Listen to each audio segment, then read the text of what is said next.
Chapter 15. Armor. They told us there wasn't much time left. No donor, no options. I was falling apart. He paused, swallowing the memory. Miss Katz overheard me talking to a doctor the same day she had her appointment. Irvin blinked. She was a match. Ethan's voice cracked just slightly. And without telling anyone, she signed the paperwork. Didn't ask for anything. Just looked at me and said, "If I can help, I will." Irvin sat back, stunned silent. She gave up her kidney. Even when she was already struggling with her own health. Even when the surgery nearly killed her. I've never seen someone in that much pain and still get up to comfort everyone else. She could have died, and she didn't care. Irvin's hands tightened on his knees. Ethan shook his head slowly, the memory still sharp in his mind. And the crazy part? She never told anyone, not even her closest friends. No press, no family, no spotlight. It's like she wanted to pretend it never happened. He looked at Irvin, his gaze firm. Why would someone go through that kind of pain and just stay silent? No. Irvin said quietly. Because she doesn't need people to know. That's who she is. Quiet strength. Quiet sacrifice. And she didn't do it for recognition. She did it because it gave her life. A reason to breathe. Ethan held Irvin's gaze without flinching, as if something had just clicked. His features softened, and after a long breath he gave a slow, understanding nod. Yeah, you're right, that's exactly who she is. Irvin stared at the ground, shame and disbelief building in his chest. Skylar suffered so much and he wasn't there for her. And when I asked how I could ever repay her, Ethan added. You know what she said? Irvin looked at Ethan, not saying anything. She said, "Work for me, that's all I need." Ethan gave a sad smile. So I did. I stayed. I've been with her ever since, because I owe her everything. My mom is alive because of her. My family exists because of her. His voice is sharper now, eyes locked on Irvin. And you? You left when she needed you the most. If I were her, I'd still be angry.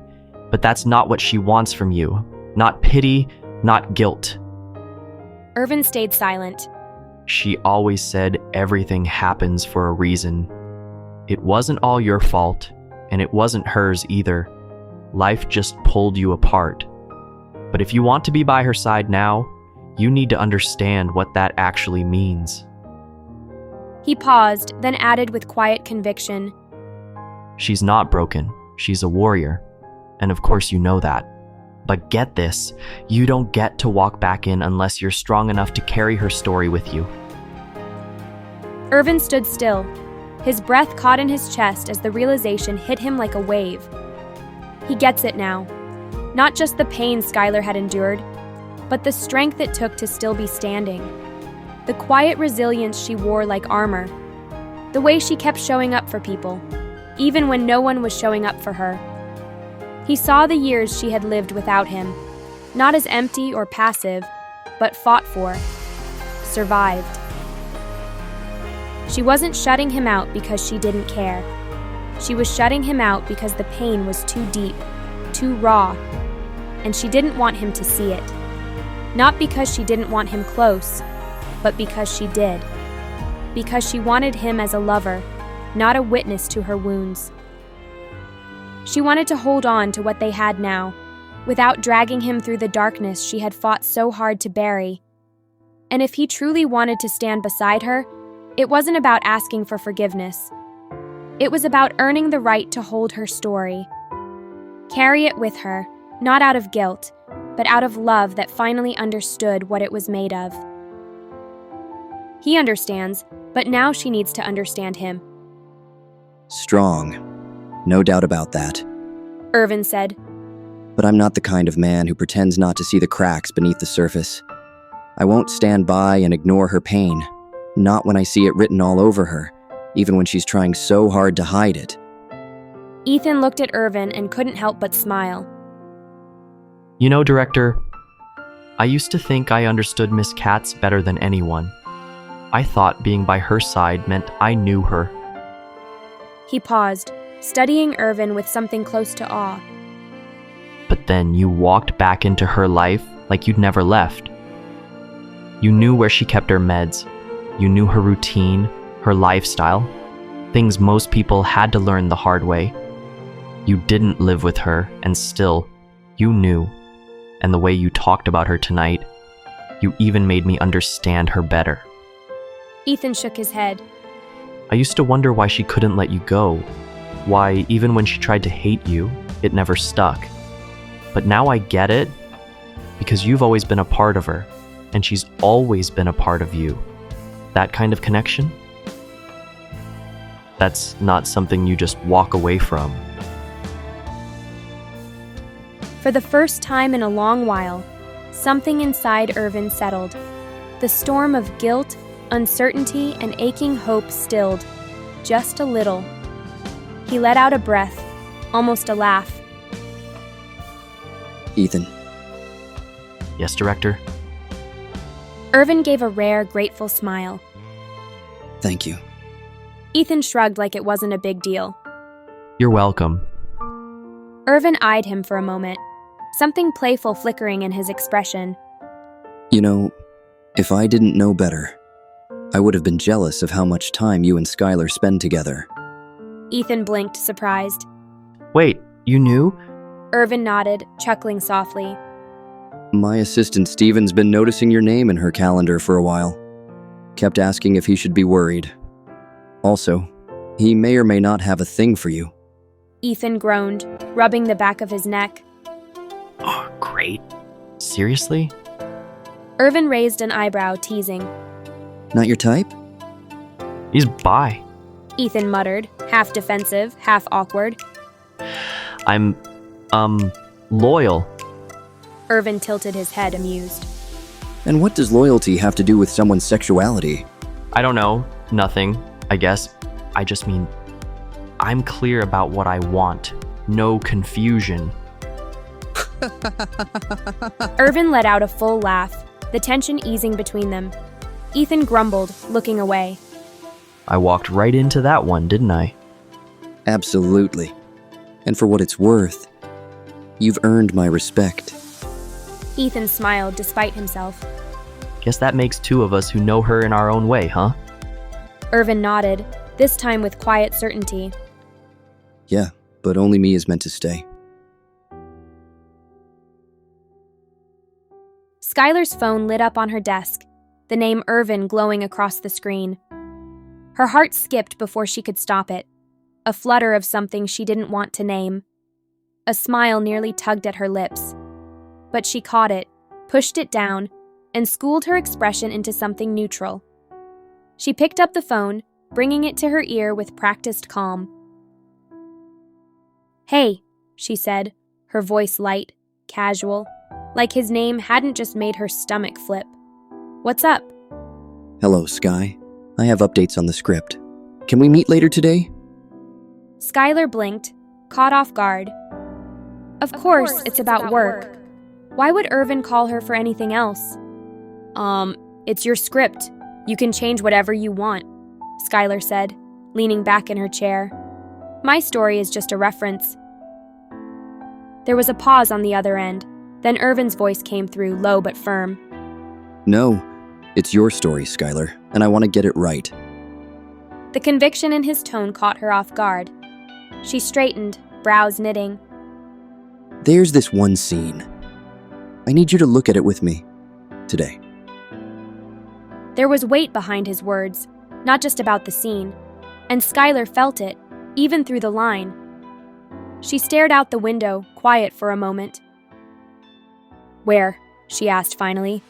Don't worry, I'll come pick you up at 7 p.m. She hung up and set the phone down, staring at it long after the screen went dark, her thoughts spiraling. Why couldn't he just say whatever he needed over the phone? Her brow furrowed, lips pressing into a line. She rolled her eyes, more confused than annoyed. Seriously, Irvin? It was just past 7 p.m. when Skylar stepped out of her building, tugging her coat tighter around her. She paused at the curb only to find Irvin's car already waiting. The passenger window rolled down. Right on time. He said with a half smile, his voice low, casual, but his eyes said more. They flickered across her face like he was trying to read every unspoken thing. Skylar hesitated for a beat before slipping in beside him. "You could have texted me the address," she said, buckling her seatbelt without looking at him. Irvin kept his hands on the steering wheel, but his eyes lingered on her just a second longer than necessary. I know, but I wanted to pick you up. Skylar stared straight ahead. "You always do things like this." Like what? "Make things seem like they're about one thing when they're really not." A small silence passed before he said quietly, I wanted to see you. Skylar's breath caught in her throat, and she turned to finally meet his gaze. "You could have just said that, Irvin." I didn't think you'd come if I did. She studied him for a moment, searching his face. "So this isn't about the script." Irvin gave a sheepish smile. It is. Kind of.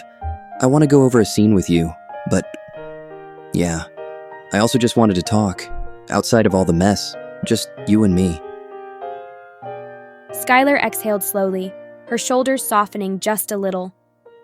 "You're confusing. You know that?" He nodded, eyes back on the road now as he pulled away from the curb. Only when it comes to you. "Where are we going?" Skylar asked, casting a sideways glance at Irvin as the city lights danced across his face. Irvin kept his eyes on the road but smiled faintly. There's a place. I'd like to take you there. Skylar narrowed her eyes slightly. "That's vague and suspicious." It's not a kidnapping if you agreed to get in the car. She gave a reluctant smirk. "Noted, but I'm still tracking the turns." Irvin chuckled softly, then added more seriously, It's somewhere quiet. I figured we've had enough noise between us. Skylar didn't respond right away. Her fingers curled slightly in her lap as she watched the streets blur past outside. "So it's not dinner?" It is.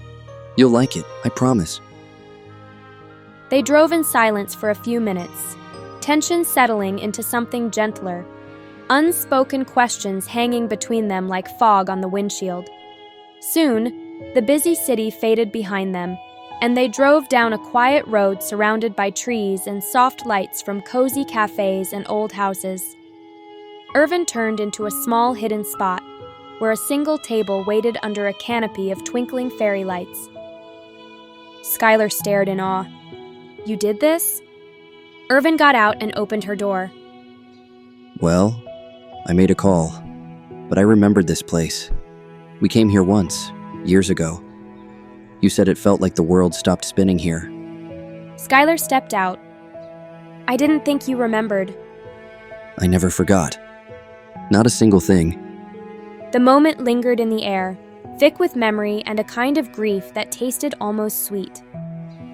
Come on, let's get you seated. Irvin reached for Skylar's hand as they walked together, his fingers gently wrapping around hers. She fell into step beside him, her pace slow and content as they moved beneath the soft glow of fairy lights strung above, their reflections dancing in her eyes. The table ahead was simple: 2 plates, a small vase of white peonies, and a single candle flickering inside a glass jar. It wasn't grand, but it didn't need to be. It was thoughtful, quietly intimate. When they reached it, Irvin let go only to pull out her chair. She sat, offering him a small smile that said more than words could. He took his seat across from her, and for a moment, neither of them spoke. The silence wasn't awkward. It was something gentler, careful, like the hush that falls before a first note is played, the beginning of something neither of them wanted to break too quickly. Skylar looked down at herself, then around at the cozy, softly lit setting, a teasing pout forming on her lips. "You should have told me to dress up," she said, half laughing. Look at me. I'm in casual clothes. This place is practically begging for a cute dress and heels. I'm supposed to be, pretty and sexy here. Irvin chuckled, his eyes warm as they settled on her.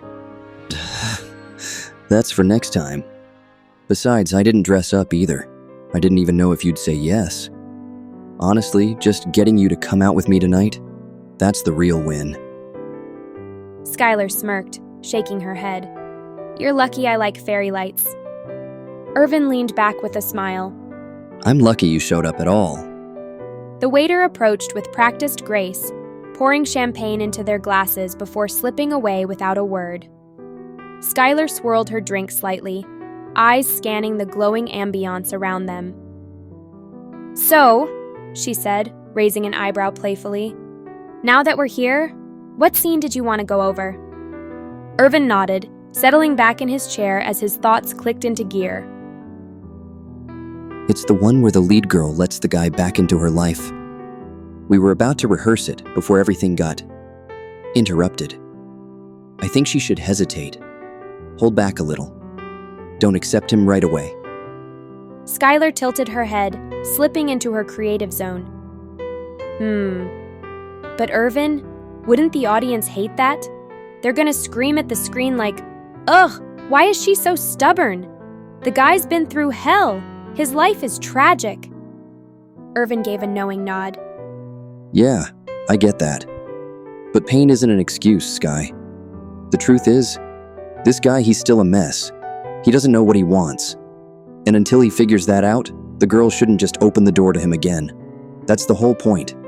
It's what the story's missing. He looked at her then, a flicker of nervousness behind his eyes. Does that make sense? Skylar met his gaze, holding it for a beat. Something in the way he said it struck her. The conviction, the care. She nodded slowly. Yeah, you're right.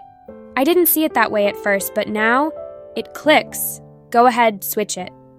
Irvin let out a breath he didn't realize he was holding. You're not mad? Skylar smiled softly. No, actually, I'm glad you saw it. That moment, her hesitation gives the story more weight. Without it, we're missing the heart of it all, right? Irvin relaxed, a grin tugging at his lips. Exactly. Skylar studied Irvin, her gaze sharp beneath the soft flicker of candlelight.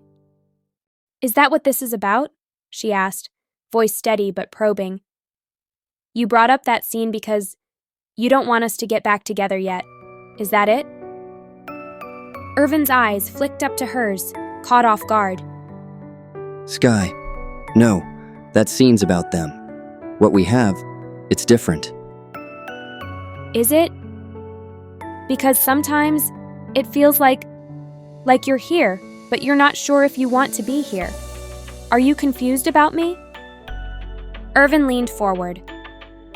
Sky, you've always been strong.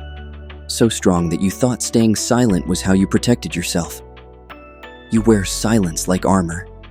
You've been carrying your pain in private for so long, locking it away like it doesn't belong to anyone else. Skylar's jaw tightened, her eyes searching for him. So tell me the truth. Are you just here to make peace? Or are you here to take me back? I'm here to be that armor, not to save you, but to stand with you, to carry what you don't have to carry alone anymore. Skylar's breath caught, her guard faltering for the briefest second. She looked down at her plate, then slowly back at him. The flickering candle between them reflected in her eyes, which now shimmered with something fragile, something ready to give in.